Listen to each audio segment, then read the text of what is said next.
I've continued to take that position as governor. Vaccine mandates, part of that you're going to have to get the legislature to approve. And so far, some Republicans that are actually bold enough to talk to the press have said basically no comment. I know there hasn't been any bill language yet, but they seem to be... Well, look, the Surgeon General said, his position is he's going to work to do that. He recognizes his authority is important, and he's exercising it, but it's limited. It's not unlimited authority. And so as he goes and meets with legislatures, all these agencies propose bills every year, and they can do. Now, I would also say this, apart from, the overall mandates, which I think as people learn more about it, will understand that what the Surgeon General was saying was pretty consistent with what many countries are doing. And then if you look in practice with Florida having our exemptions the way we do, and a lot of parents opting for that I think likely you would see very, very similar outcomes, even in the absence of the current regime. And I actually think you'd see higher in some respects, because I think people would say, you know what, you're trusting me. Yeah, I'm going to listen. I think people have a more open mind on some of it. But we asked the legislature, all the stuff I talked about preventing people from losing their jobs or vaccine passports or all of that. We did that in 2021. Very important. The legislature sunsetted that. And so it was going to be sunset this year. So we said, hey, let's make it permanent. They didn't make it permanent. They just extended it. That's got to be made permanent. I mean, that to me is, everyone is glad that we did that. I mean, even the very far left, I don't hear them, at least publicly, they won't admit they're for vaccine passports. It doesn't make sense. So they need to do that. The other thing is addressing some of these issues of discrimination. I get, like, on some levels, if someone comes for medical care and you're just in private practice, I don't know that you're under any obligation to necessarily see everybody. I mean, you'd have to talk to doctors about that. I get there's a business component to this. But to say that a mom can't get her daughter in to see a pediatrician because while they did MMR and all the standard vaccines, they didn't do maybe Hep B or they didn't do COVID or some of those, to me, that's discrimination. I mean, that is limiting people's freedom to be able to do what they think is right for their kids by having these restrictions. And basically, it's a follow-on from mandates. And if you look at the CDC schedule compared to what it was when I was growing up to now, I mean, it's a lot of shots for these kids. And some parents, while I think 90+% would do the core, some of the other ones, particularly the new ones, some parents may choose not to. Maybe there's an individual reason. I would much rather let people make those decisions than to say, oh no, you're barred from seeing pretty much any physician going forward. And certainly, if somebody needs medical care and they need a transplant or something, to say that you're not going to be able to get that because you didn't do this shot or that shot, that is not what we want to do. So that is weaponized against people. And what we tried to do in this most recent session was really focus on the non-discrimination.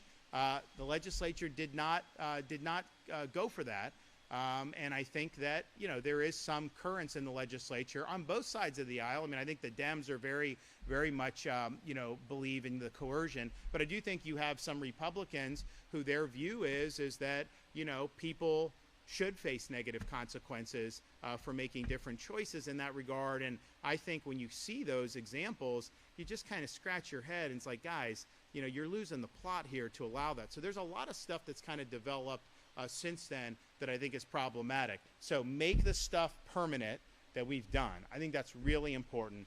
We're going to take another whack at the non-discrimination as well. And then I know the Surgeon General feels strongly about any mandates for there. And like I said, I've always been against mandates, but I focused on the non-discrimination because I thought that was the easiest thing that we could do last session. And we got, I think, a lot of members support non-discrimination, but I think some others, just have different views on it. And just as a dad, we want to make sure that parents are able to be in the best position they can to do what they need for their kids. And if their kid needs a surgery or something, to be able to say you're going to be rejected. Remember, they were, and we fought back against this in Florida, but There was a long time in this country during COVID where people were being rejected for medical care in different parts of the country because of the COVID jab, because of not taking the COVID jab, including people who were naturally immune because they had a prior infection. And this is why I think a lot of people get frustrated because, like California, for example, this is during COVID. Medical professionals were being, in California, forced to take COVID shots. Now, there were some that didn't do it. And I don't know if they got fined or maybe they had an exemption or whatever. So you had nurses, and they had a big COVID wave. So the hospitals are starting to fill up. And then some nurses get COVID, and so they have to go on the sidelines. The unvaccinated nurses were sent home, and they were not allowed to help deal with the COVID wave.